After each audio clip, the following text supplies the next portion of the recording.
這小區的大媽每天出門都要摸一摸這塊水泥地，因為這地面實在反常，溫度竟高達83度，新鮮樹葉只過了2分鐘就被烘乾了，輕輕一捏就成了粉末，螞蟻爬過直接烤焦，連雞蛋都能煎熟。可周圍都不熱，偏偏就这1平米的水泥地發熱，即使等到太陽下山，這塊地方依然熱浪逼人。小區居民都認為要麼是漏電了，要麼就是天然氣洩漏了，接着找來電工師傅檢查，發現並沒有漏電。很快天然氣公司也來了，他們用工具在地上探了半天，也沒有檢測到洩漏的天然气。那現在怎麼辦呢？大家一商量，決定挖開地面，看看到底怎麼回事。可越往下挖溫度越高，還伴隨着陣陣白煙，一看溫度計都快超過100度了。看到這反常的一幕，有人大喊火山要爆發了。一聽這話，幾個工人嚇壞了，說啥也不肯繼續往下挖，還把已經挖開的坑趕緊填上了。物業趕緊請來幾位專家調查真相，沒想到專家的一句話讓所有人大驚失色。專家懷疑是放射性元素裂變造成的，接着拿出儀器一通檢測，還好沒檢測到任何放射性元素。為了找出真相，專家說還得繼續往下挖。隨着坑越刨越深，又出現了一個令人費解的狀況，挖到大概1米深的時候，突然出現了一灘積水，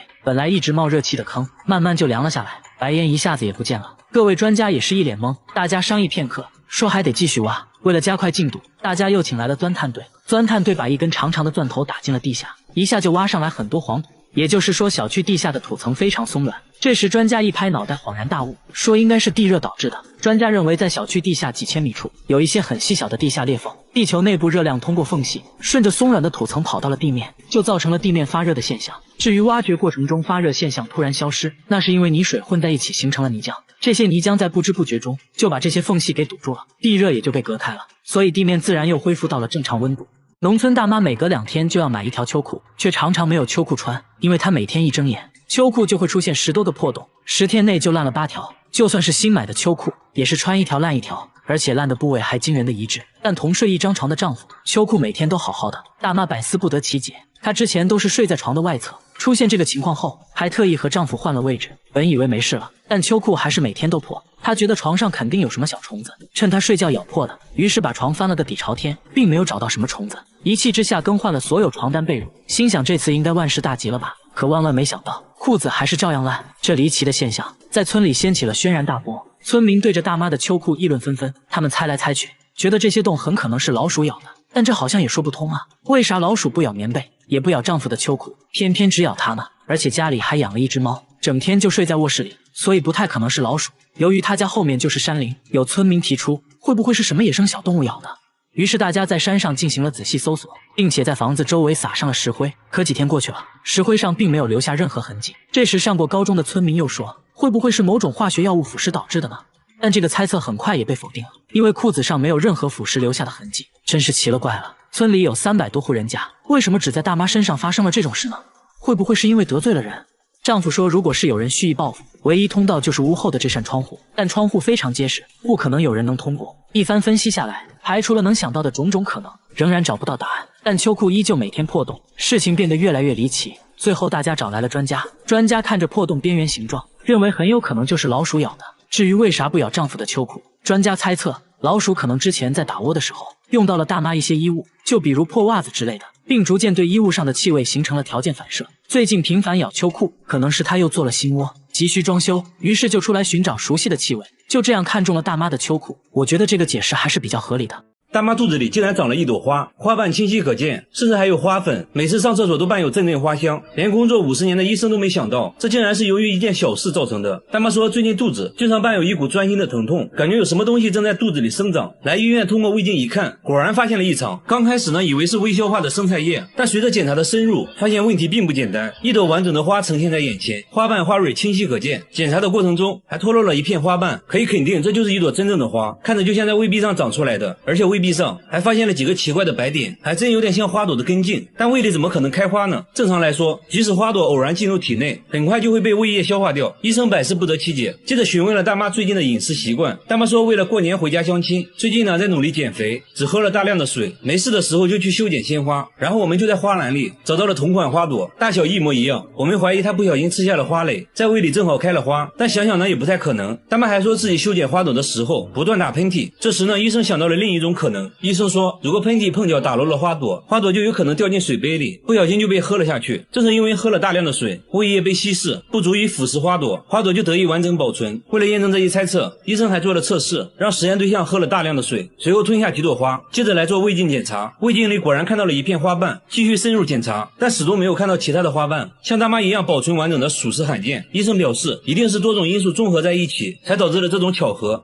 本着沒有100斤橙子捕殺狒狒，手法非常奇特。他這一去，讓整個深山的狒狒都崩潰了，他們的表情足以說明一切。獵人先在樹下布置了100斤橙子，橙子鮮豔的顏色很快就能引起狒狒的注意。獵人只需要埋伏在樹上，等待狒狒上鈎。結果等了1小時，狒狒沒引來，倒先引來了2隻猴子。他們並沒有發現獵人，猴子在這裡同樣也很泛濫。獵人並沒有手軟，舉起吹箭瞄準猴子，一擊命中。猴子並不是他的目標，只能等待狒狒出現。遠處一只狒狒終於發現了橙子，同時也發現了他，不停地發出警示。看來還是太小瞧狒狒了，在樹上蹲守的方式明顯不行。3天後，獵人換了個地方，再次布置了大量橙子。這次獵人學聰明了，在橙子面前搭了一個小木屋，這樣就把自己完美隱藏了起來，而且距離獵物更近，更容易擊中目標。不過呀，還是猴子先來到了這裡，他們警覺性比較差，只顧埋頭吃橙子。獵人順利刺中了一隻猴子，其他猴子四處逃竄。沒過多久，一個狒狒族群發現了這裡，周圍不停傳來狒狒的叫聲，可以看到這些都是年幼的狒狒。獵人現在要做的就是等待狒狒頭領的出現。很快，狒狒頭領走了過來，其他狒狒紛紛躲開。頭領看着非常強壯，如果不能一擊命中的話，可能會對獵人發起攻擊，後果很嚴重。現在時機成熟，獵人緩緩把吹箭瞄準了他，頭領沒有任何察覺，還不停地驅趕其他狒狒。頭領近在咫尺，就是現在。獵人精準射中他的心臟，但他好像沒有太大反應，在木屋前來回徘徊，最後還是沒擋住橙子的誘惑，繼續拿走了一個橙子。但就在這時，他開始搖搖晃晃，沒走幾步就倒下了。不過獵人判斷錯了，這時一隻更強壯的狒狒走了過來，看起來這個才是狒狒頭領。他環顧四周，顯得很謹慎，橙子對他有着致命的吸引力，很快就吃得忘乎所以了，這正好給了獵人下手的機會。效果立竿見影，這個族群的狒狒都遠離了這裡。據他觀察，當地有3個狒狒族群，他的目標就是獵殺族群的頭領，只有把首領幹掉，新頭領才會領着族群去其他地方生活，可以有效地控制當地的狒狒數量。所以獵人繼續等待其他狒狒族群的出現。過了很長時間，另一個族群的狒狒發現了這裡，一隻強壯的狒狒頭領走了上來，他根本不知道之前發生的一切，吃得津津有味。獵人再次舉起了吹箭，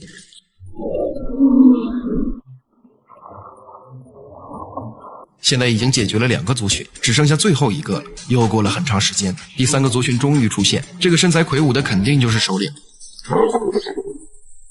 中箭後他並沒有跑遠，而是怒氣冲冲地看着木屋，但沒撐多長時間也倒下了。到目前為止，3個狒狒部落首領都被幹掉了，還順帶幹掉了許多小狒狒，相信當地的生態很快就會得到恢復。大媽在門上裝了4把鎖，還把電飯鍋放在衣櫥裡，這麼安全的家她卻不住，整天推着嬰兒車睡在公共廁所。嬰兒車被嚴嚴實實包了起來，裡面還時不時發出怪聲。關鍵這大媽也沒孩子，問她裡面是什麼，大媽一句話沒說，轉身快速離開了。等再次遇到她，大媽正在吃貓罐頭，還往嬰兒車裡放了一點，突然裡面就伸出一隻毛茸茸的小手，這才看清楚，原來裡面還有一隻貓。夜幕降臨，大媽就來到公共廁所準備睡覺。為啥有家不回，天天露宿街頭呢？溝通了好長時間，大媽終於講話了，說就算在外面凍死也不敢回去，家裡那個怪東西一直跟着她，還一直偷自己的東西，家裡到底有什麼讓她如此恐懼呢？大家提議跟她一起回家看看，畢竟人多勢眾。大媽同意了。來到門口，大家就隱隱感覺家裡確實不簡單。大門被她裝了4把鎖，挨個打開一看，裡面還有一扇防盜門，上面還有2把鎖。剛進來，大媽就趕緊用櫃子擋住了門，屋裡窗簾緊閉，沒有一絲光亮。她甚至把電飯煲放在了衣櫥裡，說是怕有人偷，但真的有小偷嗎？在大媽的同意下，大家安裝了攝像機，看能不能抓到她說的那個怪東西。一夜過去了，沒發現小偷，卻發現了大媽的反常行為，整夜不睡覺，在屋裡來回走動，還時不時跪在地上做着奇怪的動作。白天大家問她為啥不睡覺，她指了指天花板，說那個怪東西就躲在天花板上，整夜嘲笑她。聽到這裡，大家就知道怎麼回事了，8成又是心理問題。在當地相關機構的幫助下，大家說服她接受治療。一番交流下來，醫生說大媽患有精神分裂症和妄想症，會時不時出現幻聽，應該是由於父母過世對她打擊過大導致的，只要治療得當，還是能好起來的。最後大媽也意識到了自己的問題，說會好好配合治療，幾個月後再見到她，精神面貌已遠超過去，成為了一個正常人。他們對着大媽的胸部 X 光片議論紛紛，都感覺不可思議，因為 X 光片顯示大媽胸口竟然有根5厘米長的針，距離心臟只有1毫米。拿金屬探測儀在大媽胸口一掃，儀器就會發出嗶嗶嗶的聲音。這針已經在體內存在10多年了，最近體檢才發現，關於這針是怎麼進入體內的，大家眾說紛紜。有人說是吃東西誤吞下去的，但這個說法很快就被醫生否定了。通過食道很難到達現在的位置。另一個大叔說，也許是大媽做完針線活後睡着了，翻身過程中針就刺入了體內。醫生說這種假設是最有可能發生的，因為胸前的軟骨很容易就會被刺穿。現在針距離心臟只有1毫米，劇烈運動或者稍有不慎都可能危及生命。現在最重要的是趕緊把針取出来。在進行了全面檢查後，醫生表示手術過程中很有可能會發生緊急情況。醫院在做好萬全準備後，大媽被送進了手術室。針和靜脈看起來很相似，因此很難區分。為了避免觸及肺部和心臟，手術不能出現一丁點的失誤。不過還好，經過漫長等待，醫生成功把針取了出来，已經變得鏽跡斑斑。術後大媽狀況良好，看着伴隨了自己10多年的針，大媽唏噓不已。在這裡娶老婆主要靠搶，當街看上不認識的女孩，就可以明目張膽地搶回家做老婆。女孩父母知道後，不但不報警，反而會熱情招待綁匪。只因這裡有個奇葩的習俗，這個男孩馬上就要結婚了，萬事俱備，就缺新娘了。現在只需要去街上搶一個女孩回來就行了。新郎說和這個要搶的女孩僅見過幾次，第一次見面就愛上了她，於是就開始策劃綁架細節。已經策劃了1個月，臨出發時，新郎的長輩還叮囑，千萬別讓他跑了，搶人盡量小心一點，別弄得青一塊紫一塊的。隨後他們來到女孩家附近，先聯繫上了女孩的閨蜜，讓閨蜜叫上女孩去打水，幫他們把女孩引出來。他們緊隨其後伺機而動。街邊的大媽早已看破一切，但什麼都沒說，好像已經習慣了。很快女孩和閨蜜提着水桶出了門，女孩顯然不知道自己已經被閨蜜出賣。新郎的朋友緊隨其後，見時機成熟，朋友示意司機跟上來，時刻準備着。男孩們裝成路人慢慢靠近，趁女孩不注意，直接下手架了起来，接着硬生生把女孩塞進車裡。節目組大為震驚，這跟真實的綁架沒有一點區別。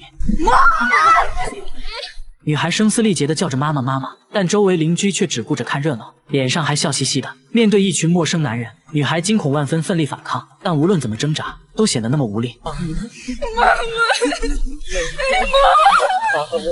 男孩們笑着安慰女孩，說早晚都得結婚，可誰結不是結呀？這個穿白襯衫的就是新郎，他一言不發，內心早已樂開了花。回到新郎家就看到新郎的親朋好友早已到場，大家一片歡聲笑語，都在等待新娘下車。女孩死死把住車門，但還是被男人们狠狠拖下了車，像拖一件貨物一樣，看着無比絕望。拖進婚房後，男人們的任務就完成了，剩下的就交給新郎的7大姑8大姨了。女性長輩的任務是說服女孩同意結婚，他們把女孩團团圍住，輪番規勸，給女孩畫餅說以後會幸福的，說着還強行給女孩戴上頭巾，這意味着女孩即將變成已婚婦女。女孩一心只想回家，哭聲裡充滿了絕望。長輩們也不着急，說服過程可能會持續幾個小時，甚至幾天，會把女孩一直軟禁在這裡，直到同意結婚為止。幾個小時後，女孩稍微平靜了一些，還接受了長輩們給的食物，看起來已經妥協了。接下來就要去搞定女孩父母，男方帶上1隻羊作為彩禮，出發去了女孩家。大概的流程是，來到女孩家就先道歉，對不起，我們綁架了你的女兒，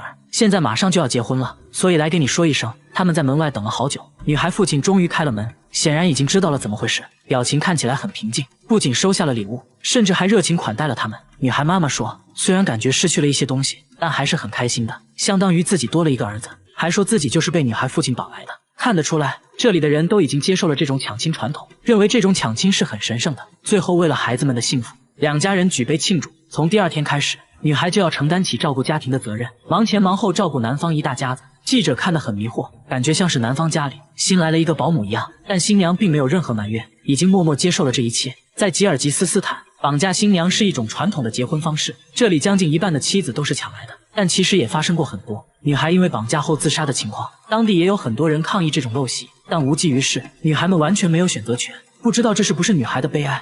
大姐只是吃了塊生魚片，朋友都覺得她有病，因為這不是普通的生魚片，而是比鯡魚罐頭還要臭的鰩魚。發酵的鰩魚更是世界上最臭的食物之一，但對她來說只是小菜一碟，很快就幹完了一盤，還說根本沒感觉。這話徹底激起了節目組的好奇心，給她安排了一個殘酷的挑戰，帶她來到了鰩魚發酵儲藏室。門一打開，一股比下水道還要臭100倍的味道襲來，怎麼跟你形容呢？狗聞了都嫌臭，燻的眼睛都睜不開。其他人紛紛敗下陣來，然而大姐沒有任何感覺，主動貼着鰩魚聞了又聞，甚至情不自禁舔了幾口，說一點都不臭。那麼好，挑戰繼續升級，大家又給她準備了冰醋酸，濃度是普通醋酸的45倍，然而大姐還是沒有任何感覺。節目組算是徹底服了，一問才知道，這並不是什麼超能力。大姐說自己嗅觉異常，根本就聞不到任何味道，所以才不会覺得臭。說起来還是挺心酸的，這給她的生活也带來了很多障礙。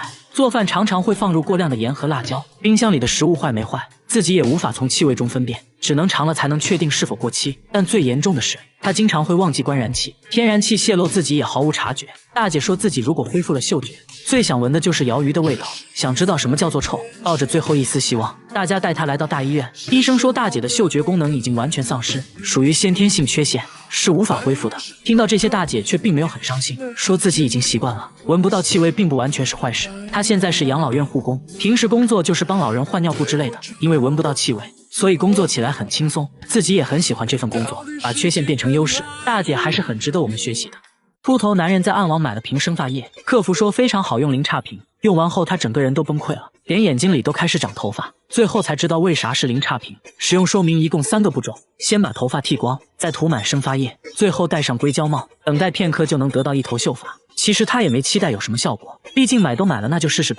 看着每根都有自己名字的頭髮，他戀戀不捨地剪掉了，再用剃鬚刀刮幾下就成了禿瓢，傷口還在流血，他就迫不及待地開始第2步操作，擠出了一坨粘稠的黑色液體，對着鏡子剛準備抹去，瞬間猶豫了。他突然發現剃掉頭髮後反而變得有點帥了，要多帥有多帥，皮膚也很白，真是個帥帥的大男孩。但看着生髮液上茂密的頭髮還是挺羨慕的，那就試試吧，果斷把液体抹了上去。他沒注意到這生髮液好像有生命一樣，自己慢慢擴散，死死吸附在了頭皮上，伴隨而來的還有陣陣刺痛。他以為是正常反應，就這樣忍着疼痛，把一整瓶生髮液塗滿了每個角落，好像給頭皮鋪了一層瀝青。過程中他竟然還有點上癮的感覺，見瓶子還沒空，他使勁往外擠，可最後一點殘留的生髮液怎麼都擠不出來，瓶子裡還傳出來詭異的聲音。他看得入迷，液體突然毫無徵兆地噴出，把他嚇得差點跌倒，生髮液還噴到了眼睛裡。他趕緊沖洗，可還是晚了一步，液體已經鑽進眼睛，瞬間紅腫起來。不管那麼多了，他逐漸失去理智，忍着疼痛進行最後一步，戴上頭套等待奇蹟的發生。就這樣靜靜等了幾個小時，頭皮開始傳來陣陣瘙癢，突然一陣劇烈的刺痛襲來，像是有什麼東西迫不及待的要鑽出來，這把他疼得實在受不了了，用力撕開頭套，接着把生髮液都洗掉了。他這才發現頭上冒出了密密麻麻的小疙瘩，每個小疙瘩還在蠕動，似乎正在含苞待放。他好奇的用力一擠，撲哧一聲，疙瘩瞬間破裂，濃白的醬汁噴得到處都是。他還沒反應過來，就看到幾根粗壯的毛冒了出来，而且越來越多，畫面說不出來的詭異。看到這一幕，他反而笑了起来，心裡瞬間樂開了花，準備繼續拔苗助長，一個個把痘痘擠破。後來索性直接撓了起来，沒一會腦袋變得血肉模糊，瞬間整個頭皮開始齊刷刷的冒頭髮。沒過多長時間，他就擁有了一頭秀髮，這也太帥了吧！他忍不住自拍，突然眼睛一陣鑽心的刺痛，他對着鏡子一看，直接嚇懵了，眼球裡似乎也有東西想要鑽出來。再仔細一看，一根毛刺破眼球冒了出來，眼球竟然也開始長頭髮，一定是見到眼睛裡的生髮液開始起作用。他現在只想把這頭髮揪出来，嘗試了好久還是沒能下得去手。這時他看到了水池旁的剃鬚刀，瞬間產生了一個大膽的想法，拿起剃鬚刀慢慢靠近，忍着恐懼掰開眼皮，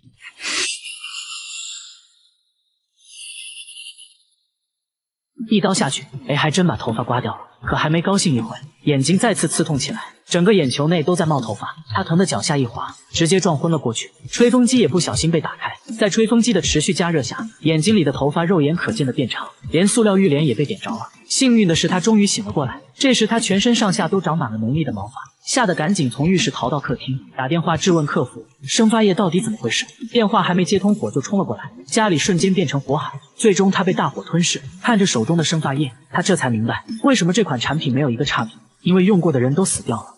中國奶奶在美國算了一卦，神婆說今天是她這輩子運氣最好的一天。她聽完直接把存款都取了出來，正好碰上銀行做活動，她恰好是第88號客戶，銀行直接送給她8袋大米。看來今天運氣果然不一樣。接着她特意擦了香香來到賭場，第一次來賭場就把全部身家壓在了8號。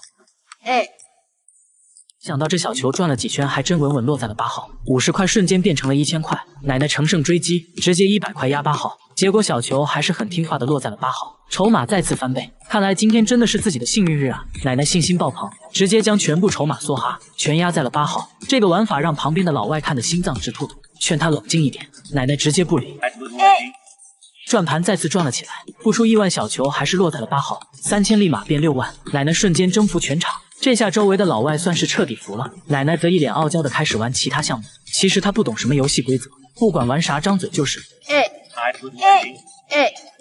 可奇怪的是，大媽壓啥中啥，很快就贏得盆滿缽滿。然而奶奶並不滿足，最後想玩個大的，把全部籌碼都梭哈了。結果運氣好像用完了，這局輸得乾乾淨淨，連本金都輸了進去，一下啥都沒有了。這感覺跟過山車一樣。奶奶不服氣，又去找神婆，把今天的事都告訴了神婆。神婆算了半天，告訴奶奶一個開運方法，那就是用菊花和金魚一起泡澡。回家後，奶奶照做，在浴缸撒了點菊花。隔天在公交車上，一老頭睡着後一直往他身上靠，剛推回去又靠了上來。奶奶不耐煩了，這老頭睡得這麼死嗎？他伸手往老頭鼻子上一看，哎，還真死了。大媽瞬間慌了，剛想下車，這時司機一個急轉彎，老頭的包突然掉在了他身上。出於好奇拉開一看，滿滿一袋子美元。再一看這老頭紋龍畫鳳的，估計也不是什麼好人。左右看了一圈也沒人發現，直接就把錢背家去了。第二天大媽就出門報復性消費去了。嘿嘿，怪物把自己的鼻涕抹在女孩傷口上，傷口竟然瞬間癒合了，同時還飄散出一股惡臭。女孩這時萌生了一個大膽的想法，然而怪物並不知道，這個想法將會把她帶入萬丈深淵。最後的反轉讓人始料不及，女孩意外流落荒島，為了生存，她在島上轉了一圈，什麼生存物資都沒找到，天也漸漸黑了下來，她都要絕望了。這時身後飄來一股惡臭，還伴隨着一聲巨響，她循着氣味找去，竟發現了一堆乾柴和打火機，隨即生着了火，點燃了黑夜中的一絲希望。然而遠處一雙詭異的血紅大眼正盯着她。第二天女孩醒來就發現身邊出現了很多食物，隨之一股惡臭再次襲來。女孩抬頭一看，赫然出現一個怪物，嚇得她撒腿就跑。怪物緊追不捨，眼看着就要追上了，女孩腳下一滑摔倒了，膝蓋都磕破了。怪物見狀不僅沒傷害她，反而還摸了一手鼻涕塗在了傷口上。女孩嚇得驚慌失措，沒想到的是傷口竟然奇蹟癒合了。隨後怪物還幫女孩摘野果吃，看起來這怪物也不壞呀。他們就這樣愉快地相處起來。不過怪獸的體味是真臭，女孩竟想要幫怪獸洗澡，但怪獸碰到海水卻很恐懼，洗澡也就不了了之了。第7天，遠處傳來汽笛聲，女孩總算得救了。她坐在船上卻有些失落。回家後，她痛痛快快洗了個澡，洗完就聞到一股特殊的香味，香氣的來源就是那件沾了怪物鼻涕的髒衣服，這味道奇香無比，之前從來沒聞到過。她忍不住抱着聞了又聞。為了弄清楚怎麼回事，他找到專家對衣服進行化驗分析，結果在衣服上檢測出了未知的香氣成分，這是個偉大的發現。專家顯得異常興奮，問他怎麼弄的，他卻絕口不提，心中卻萌生了一個大膽的想法。他迫不及待地再次返回小島。鼻涕怪見到他開心得像個孩子，他提出了自己的請求，想裝上滿滿一箱鼻涕。鼻涕怪二話沒說，接着分泌了大量粘液，女孩直接上手抓，一點點往箱子裡擼。女孩憑借這些鼻涕做出了風靡世界的香水，香水令所有女人魂不守舍，很快就銷售一空，女孩賺得盆滿缽滿。為了不讓外人發現這個秘密，女孩不惜花重金買下了這座偏僻的無人小島，本以為能一直順風順水，不料軍方也意外拍到了鼻涕怪，政府懷疑他散發的惡臭是有毒氣體，於是決定派出軍隊消滅鼻涕怪。就在坦克瞄準鼻涕怪的這一刻，女孩衝了出來苦苦哀求，但根本無濟於事，最終鼻涕怪還是被消滅了。女孩痛苦不已，不僅是好朋友死了，自己的香水生意也泡湯了。沒想到的是，怪物死後，市面上又源源不斷地出現了這款香水。鏡頭一轉，女孩正在往玻璃杯中刮着什麼東西，轉過臉才發現，她把怪物的鼻子移植到了自己身上。你的2顆門牙中間發生了蛀牙，一張嘴就像卡在牙縫裡的奧利給。醫生看了一眼，二話沒說，連麻藥都沒打，直接上鑽頭先把腐質去掉。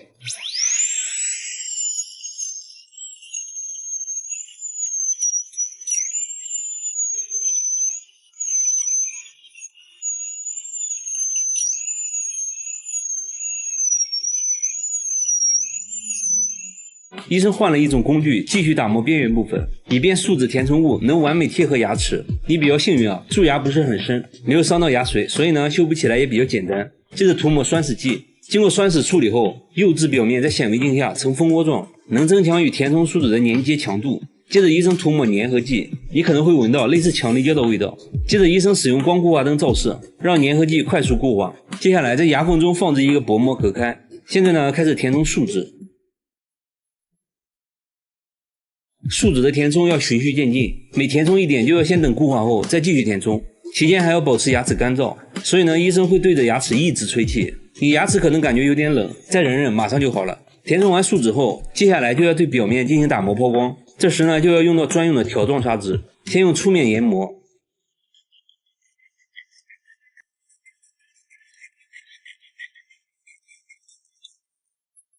隨後移到光滑的一面再磨一次。另一顆牙齒也做同樣的操作。這還沒完，醫生又換上了專用砂輪繼續打磨。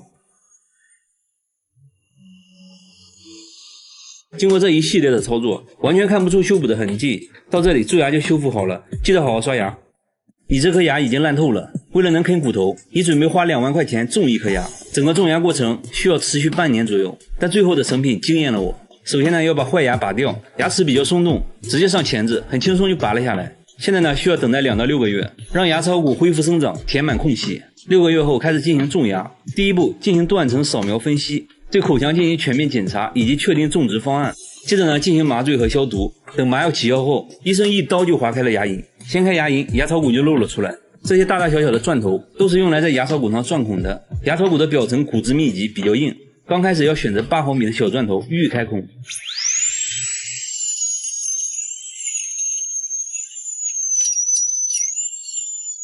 现在呢，要逐渐換成更粗的鑽頭，擴大孔洞。用粗鑽頭時，轉速一定要慢，否則呢會導致摩擦生熱，燒毀骨細胞。過程中鑽頭還會一直噴出生理鹽水，就是為了降溫。現在呢，使用螺絲紋鑽頭將孔的上端繼續拓寬，就是為了讓孔洞和種植體完美契合。孔打好後，醫生取來像螺絲一樣的種植體，開始種植的時候要盡量調低轉速，慢慢推進去，才不會使接觸面骨細胞損壞。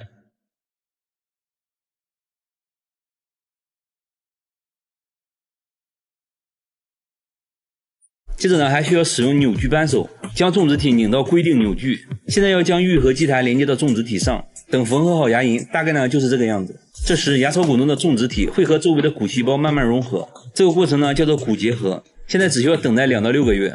幾個月後，牙槽骨和種植體已經充分結合。現在要把臨時愈合基台取下，安裝永久愈合基台。現在需要安裝人工牙冠。人工牙冠中間的洞是為了以後修理種植牙的時候方便擰開裡面的螺絲，但現在呢要先用樹脂填充，接着用光固化燈照射固化。到這裡你的牙就種好了，看起來呢和真牙一模一樣。現在就可以去啃骨頭了，記得好好刷牙。這是越南民間詭異的返老還童術，將80歲老頭丟進燒紅的大缸裡，熬成藍色的粘稠液體，再倒進人形模具裡，瞬間呢就成了18歲的帥氣男孩。這就是小伙的祖傳手藝，可一旁的大叔不知道，這一逆天操作即將為他引來殺身之禍。這天窮困潦倒的大叔遇到一個走街串巷的小伙，小伙說自己的手藝是讓人返老還童，大叔認為小伙瘋了，說着呢就要走。小伙則表示可以帶大叔一起賺錢，接着呢帶大叔來到一大戶人家。小伙表示可以讓夫人重回18歲容顏，而且呢報價很低，只要300塊，不成功的話10倍賠償。唯一的要求就是操作過程家屬不可以看。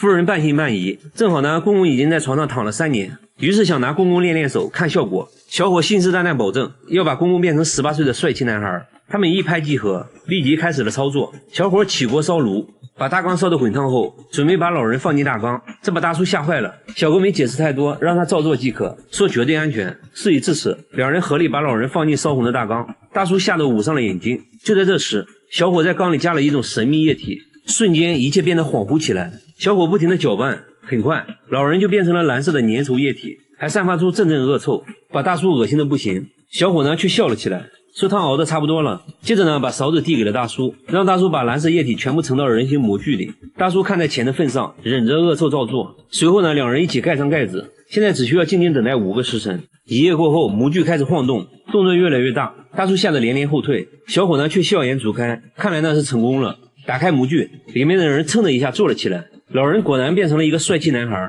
甚至呢還做了髮型。大叔終於信了，這不發財了嗎？歡呼聲把老爺夫人引了過來。夫人看到帥氣小伙也感到不可思議。Anh ơi, anh là cha của tụi em thiệt hả? Anh ông nội tụi bay。隨後他們對老爺夫人都做了返老還童，他倆都變成了7歲小孩，兩人也得到了巨額報酬。慢慢的他們名聲大噪，生意也越來越多，賺得盆滿缽滿。可這時大叔卻起了貪念，你看啊，整個流程自己早就學會了，只要獨佔這個人形模具，那不就發了嗎？於是呢趁小伙熟睡把他綁了起來，連夜帶着模具跑路了。但大叔不會想到，這正好中了小伙的套路，等待他的將是萬劫不復。第二天，大叔來到約定好的大戶人家，這家的夫人想要重回18歲，沒有太多廢話，大叔按照小伙的步驟開始操作，沒成想卻出了大事。等待了6個時辰後，模具卻一點反應沒有，趴在上面仔細聽，裡面也沒有任何聲音。這時呢，屋外傳來了老爺的敲門聲，他這下真的慌了神。老爺帶人衝了進來，他謊稱18歲的老婆現在就在模具裡，說完呢就偷偷溜走了。老爺趕緊招呼下人打開蓋子，結果裡面空空如也，看到缸裡還有老婆的鞋子，瞬間明白了怎麼回事，這是失敗了呀。接着呢找人要把大叔抓回來。逃跑的路上，大叔突然被一道金光拦住了去路，抬头一看，正是小伙。原来这小伙是天神，为了考驗人性来到人间。大叔不停的求饒，天神则表示自作孽不可活。说完呢，就化作一团火焰消失了。这时老爷手下也赶到了这里，要把大叔打死。就在这时，一句手下留情，众人发现夫人竟然回来了，看来是天神施法，大叔总算逃过一劫。所以说呢，做人不能太貪婪。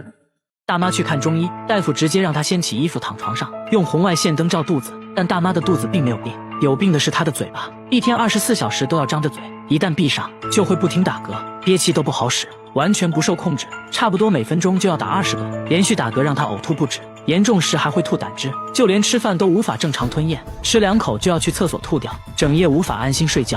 醫院也去看過了，都找不到病因，甚至有醫生以為她在開玩笑。沒辦法，大媽只能嘗試每天吃消化藥，但沒有任何改善。抱着最後一絲希望，大家帶她來看中醫，一番望聞問切後，對大媽進行了紅外線照射。就這樣操作下來，奇蹟發生了，大媽停止了打嗝，甚至還小睡了一會。大夫說這就是典型的焦慮症，壓力過大導致的。那到底是啥壓力呢？這時大媽緩緩說出了自己的故事，由於疫情原因無法工作，只能一直吃老本，而且理財投資也虧得一毛不剩。一氣之下，焦慮抑鬱湧上心頭，剛開始只是心率過快，慢慢就變成了不停打嗝。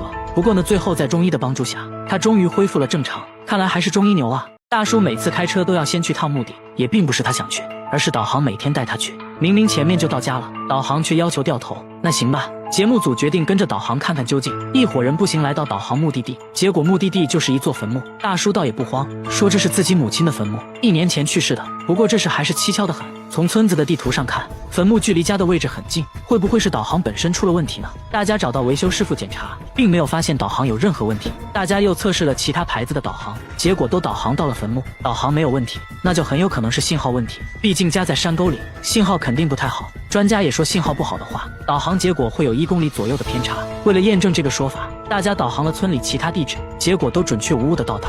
一時間關於靈異導航，街坊4鄰是議論紛紛，還有人說是他母親對現在的目的不滿意。畢竟是走進科學，咱們還是得搞清楚怎麼一回事。大家找到了村長，村長說大叔母親的墓地原來也屬於村裡，後來因為某種原因就被劃分了出去。說到這裡，大家終於找到點頭緒，接着來到測繪局諮詢。電子地圖上顯示，他家原來的地址編號現在成了墳墓所在山頭的編號。簡單來說，就是導航地址沒有及時更新導致的。看吧，又一次帶大家走進了科學。凌晨3點，全村人都不睡覺，全部守在一個攝像機前面。攝像機正對着黑漆漆的街道，只為聽到一個熟悉又恐怖的聲音。村裡人最近被這怪聲搞得精神崩潰，一到凌晨3點，整個村子就會傳來類似電話撥號的聲音。女孩說聲音是從1個月前開始的，接着播放了自己錄到的聲音。節目組決定等待聲音出現，就在3點整，聲音如約而至。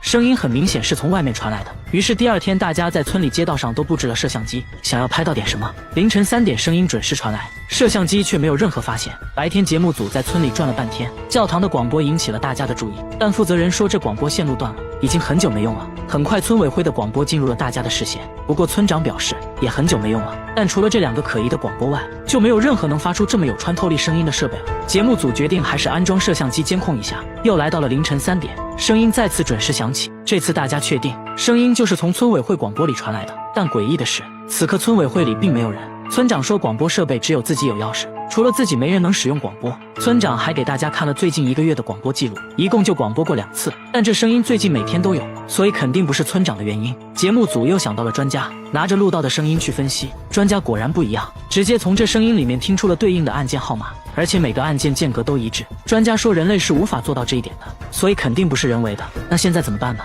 大家找來廣播設備的廠家售後，經過長時間排查，終於找到了問題所在。售後說設備每天都有一個固定的運行信號，可以簡單理解為設備重啟信號。這台廣播設備的重啟信號設置在了凌晨3點，這個一般是不會被廣播出去的，但恰巧這台設備發生了故障，才導致這個微弱的信號被放大，並且廣播了出去。省流，廣播設備出故障了，這個洞穴在流血，一流就是3天3夜，血水瞬間能把整個湖面染紅，聞起來就是一股血腥味。這種現象最近每月都會持續好幾天，當時就有人猜測洞裡可能住着某種大型生物，是這種生物流血了。這麼一說呢，馬上就有年紀大的村民想起了當地一個關於神龍的傳說。之前村民對傳說都是半信半疑，畢竟在這裡生活了大半輩子，沒人見過真龍。可眼下看到跟血一樣的湖水，說不定洞裡就真有一條龍，搞不好啊還是一條母龍。玩笑歸玩笑，但血水還是讓村民倍感不安，甚至有不少人跑到神龙雕像下祭拜。說來也奇怪，拜祭的人多了以後，血水就突然消失了。有2个膽大的村民決定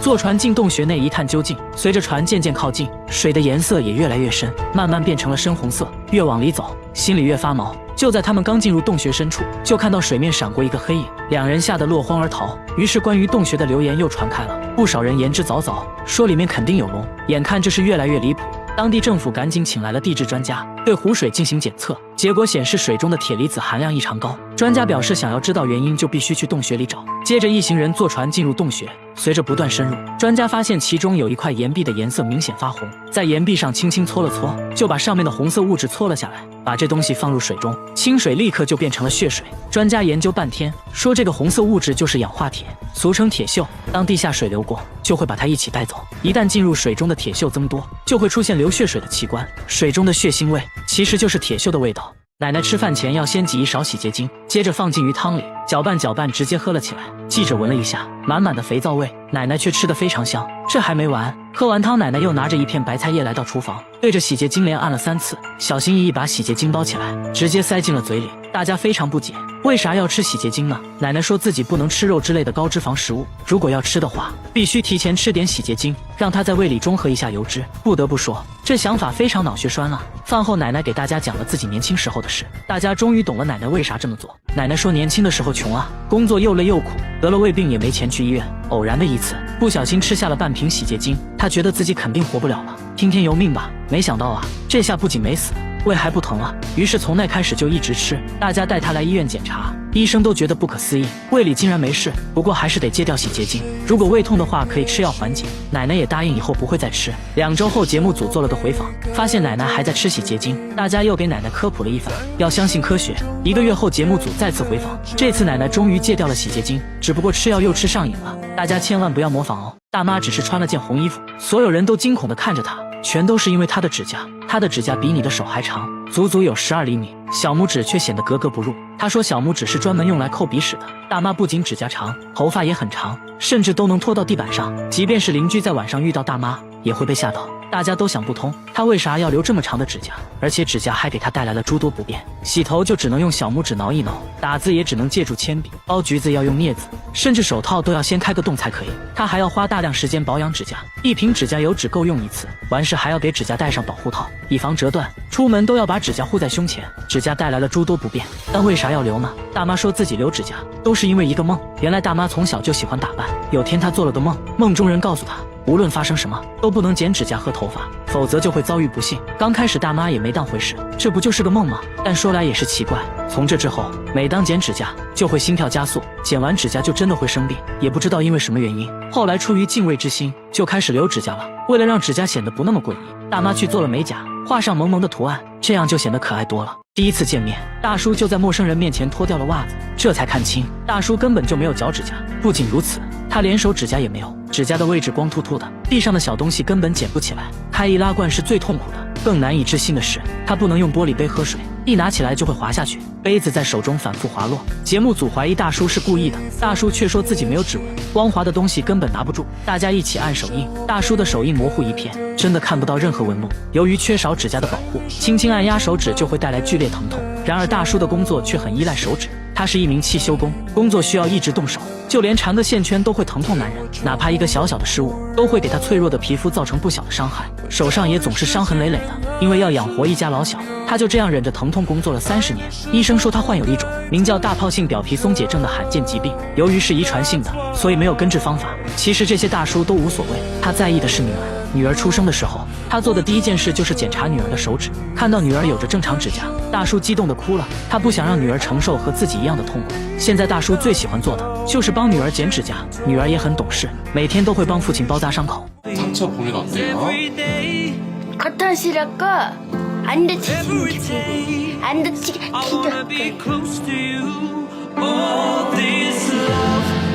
大爺因為頭痛去醫院拍片，卻引起了軍事專家的注意。專家對着 X 光片測量，結果更讓他傻眼。